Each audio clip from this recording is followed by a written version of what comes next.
Kemudian kembali kami akan membacakan pertanyaan yang telah masuk melalui sosial media. Pertanyaan selanjutnya. Assalamualaikum warahmatullahi wabarakatuh. Assalamualaikum warahmatullahi wabarakatuh. Allahumma salli ala Sayyidina Muhammad wa ala ali Sayyidina Muhammad. Saya hamba Allah dari Jakarta. Izin bertanya, bagaimana hukumnya merindukan seorang ulama sampai menangis berlinang air mata karena ingin berjumpa? Sebelumnya tidak pernah bertemu dan juga belum pernah mengikuti kajiannya. Hal yang saya rasakan bukan sekali dua kali, tetapi sering. Rasanya hati saya terasa sesak, ingin sangat berjumpa dengan beliau. Terima kasih Bu ya. Baik, rindu kepada kebaikan adalah hal yang baik. Rindu dengan orang yang Anda duga baik adalah sebuah kebaikan. Dan itu termasuk dari bagian daripada keimanan. Daripada keimanan yang sesungguhnya adalah cinta kebaikan. Anda husnudzon, kiai itu baik, ustadz itu baik, lalu Anda rindu untuk berjumpa, itu hal yang baik. Akan tapi yang lebih penting dari itu adalah ketulusan kita di dalam rindu. Menangis tanda. Menangis tanda keseriusan di dalam berduka, dalam merindu, dalam mencinta. Tapi ada tangis bohong juga ada.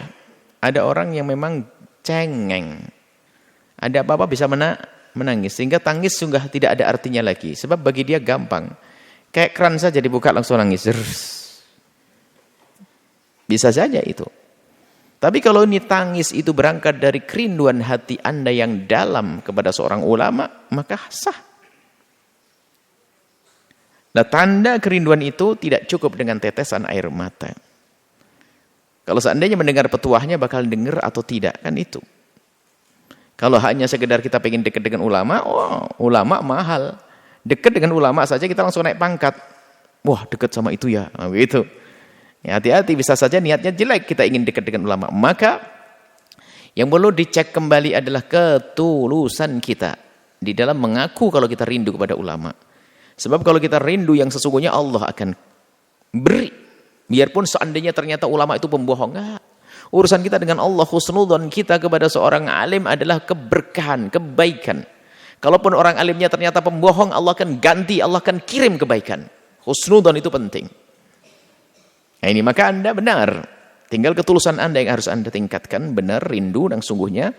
Seandainya nanti dengar petuahnya. Dan setelah itu ada tanda lagi, rindu dong dengar petuahnya. Masa ngaku dekat ulama, nggak pernah dengar pengajiannya. Nggak pernah rindu pengajiannya. Hanya senang tok fotonya dijejer. Kalau cerita sama orang, saya kesana ketemu. Ngobrol berdua dengan alim itu, kayak itu. Tapi apa dengar ceramahnya mah enggak.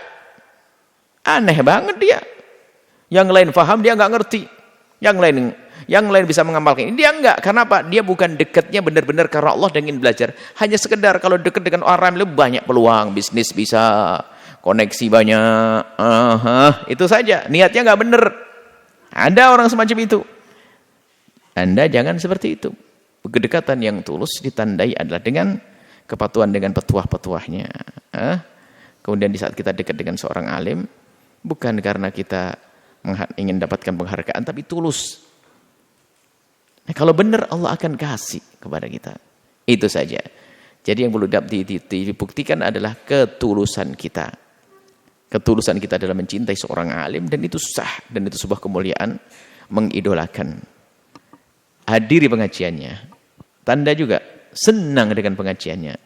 Senang dengar ceramah-ceramahnya. Catatan terbesar dari itu semua adalah itu adalah seorang tokoh ulama yang benar-benar akidahnya benar. Kalau akidahnya sesat, jangan Anda terjerumus nanti. Itu saja, wallahu a'lam bishawab.